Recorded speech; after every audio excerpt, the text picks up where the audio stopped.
What's going on, everybody? Cleopus Tech here, coming back at you with another video. In this video, we're going to be doing a quick comparison between the Samsung Galaxy A14 4G and the Samsung Galaxy A23 4G. Now, as always, if you end up wanting to learn more about either phone individually, be sure to check out the description, where I am linking to several other videos about them, as well as some information about pricing, availability, and some of my favorite smartphone accessories. But with that being said, let's get into it. So with the Samsung Galaxy A14, we're getting a 6.6-inch PLS LCD display with a 1080p resolution, a PPI of 400, and a 20:9 aspect ratio. With the A23 4G, we're getting a 6.6-inch 90Hz PLS TFT display. This phone also has a 1080p resolution, a PPI of 400, and a 20:9 aspect ratio as well. So in general, both phones have pretty much the same display here. The only real difference is the refresh rate, which honestly isn't really that much of a difference. But with the A23, with again a 90Hz refresh rate versus a standard 60Hz with the A14, the movement on the screen is going to be a bit faster and smoother, making the phone feel a bit more premium to use. But honestly, again, it's not really a huge difference. And in general, for what they are, both phones here have really nice displays. So if you're consuming a lot of content, maybe you're reading, browsing the web, using social media, or maybe doing something like watching videos where the image quality is a bit more important, no matter what you're doing, you're really not going to go wrong with either phone here. Now for storage, both phones have 128GB of internal storage with microSD card expansion too, so definitely plenty of storage. You're most likely never going to even have to use a microSD card, unless you really want to, of course. And even if you are someone who's constantly downloading apps and games and stuff like that, for entry-level 4G phones like these, again, 128GB is definitely a lot of storage, so in most situations, you're not going to have to worry about running out. For security features, both phones have Face Unlock, and they both have fingerprint scanners right here on the power keys. But starting with the A14, let's give them a try. There we go, one more time. And there we go. And now for the A23. There we go, one more time.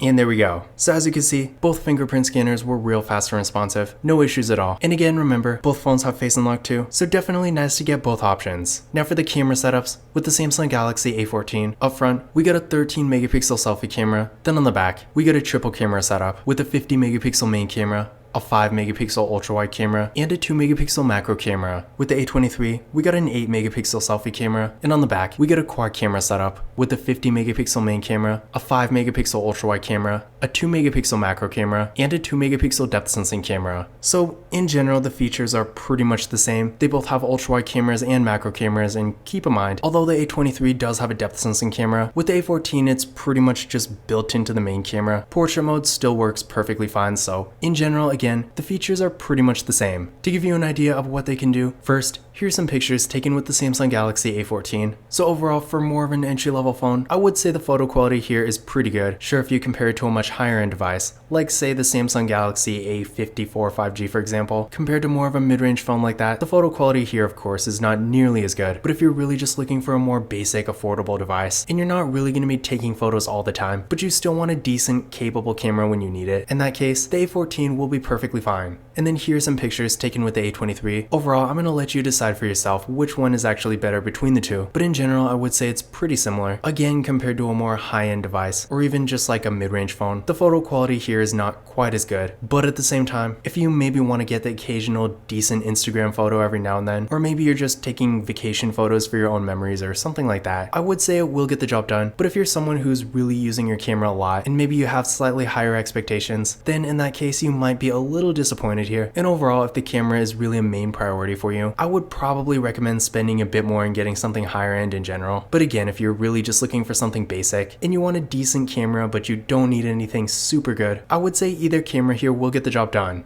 Now for the RAM and processor, with the Samsung Galaxy A14, we're getting 4GB of RAM with the MediaTek Helio G80 processor. With the Samsung Galaxy A23, we're also getting 4GB of RAM here as well with the Qualcomm Snapdragon 680 4G processor. Between the two, I would definitely say the Samsung Galaxy A23 is a bit faster. Now, considering this is a slightly older, lower-end 4G phone, despite it being faster than the A14, you can still really only expect so much. But that being said, if you're going to be on your phone a decent amount doing stuff like web browsing, social media, streaming content like videos and music and maybe playing the occasional game here and there, it will get the job done just fine. And yeah, between the two, if you're going to be on your phone a bit more, I would go for the A23 because even though the A14 is at least faster than its predecessor, it's still not quite as fast as the A23. Now I ran a benchmark test on each phone using Geekbench 6, and here are the results I got. So again, as you can see here, between the two, the A23 does have the advantage. So if you do want the faster phone between the two, but you're still not looking for something like super fast, and of course you also don't really care about 5G connectivity, then I would go with the A23, but at the same time, the A14 is really not terribly slow. And for a more basic use, if you're really not going to be on your phone a ton, and you really just need something for more normal activities anyway, keep in mind the A14, while not being quite as fast, is still perfectly fine for more light use.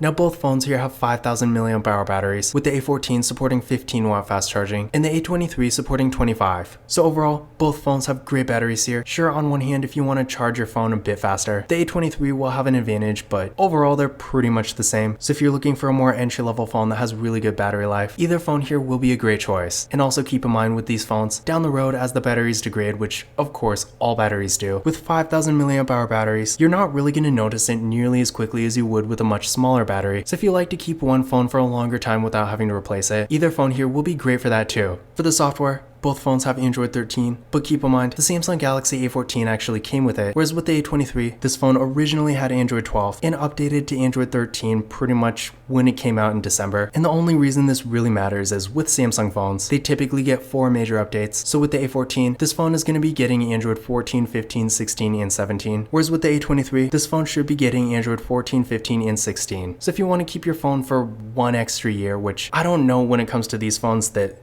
many people do, but if you do want to keep your phone for as long as possible and still have the latest version of Android, the A14 will have a slight advantage. When it comes to other features, unfortunately the A14 does not have NFC, but the A23 does. So if you like to use tap and pay, then you might want to go with the A23 instead. But in conclusion, which of these phones is better? In general, there really aren't a ton of differences, but on one hand, with the Samsung Galaxy A23, this phone has a slightly more premium looking display with a higher refresh rate. Again, this is really not that much of a difference, but it technically is, so definitely take this with a grain of salt. But either way, I feel like if you're looking for a 4G phone that has a really nice display, either phone here is a great choice. But with the A23, we're also getting slightly better fast charging and significantly faster performance. So again, if you're going to be on your phone a bit more, you will get a better experience with this phone. And again, it also does have NFC, which I feel like at this point in 2023, while not having NFC may or may not actually be a deal breaker for everyone, I feel like it's definitely a more important feature to have because at least in the US, pretty much every store has some sort of tap and pay, and of course, to use tap and pay you do need NFC, so not having the feature at this point in 2023 is definitely a drawback. But on the other hand, with the Samsung Galaxy A14, despite not being quite as fast or having NFC, since this phone is technically a year newer, it will be getting 1 extra update, and again, if you like to keep your phone for a longer time, this might be a good thing for you.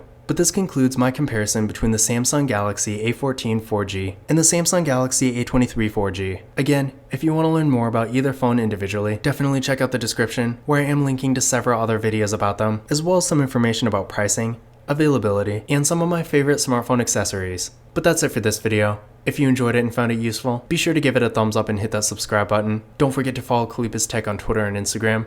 And as always, I will see you in the next video.